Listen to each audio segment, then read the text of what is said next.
Սիրելի ընկերներ, քանի որ երեկվա տեղադրած տեսանյութը Nissan Note-ի սալոնում ջրի հետ կապված մեծ հետաքրքրություն առաջացրել, նկարում եմ այդ տեսանյութի երկրորդ սերիան,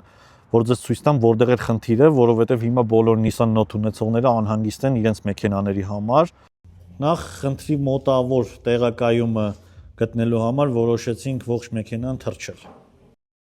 Ահա արդյունքը, մեքենայի հետևի ձախանկյունից ջուրը լցվում է ներս։ Լցվում է ու այս առվով գնում է ճանապարհին ոռոգելով ողջ մեքենան։ Բայց քանի որ դեռ պարզ չի կոնկրետ որտեղից է ջուրը լցվում, որոշեցինք այլ մեթոդ կիրառել։ Նախ սկզբից բոլոր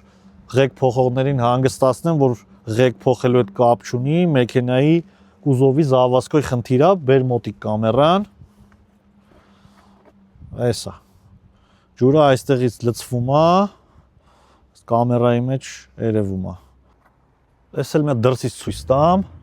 այս անկյունում չի երևում, աշկով էլ չի երևում, կամերայով առավել եւս, այս անկյունից միկրոճակ կա,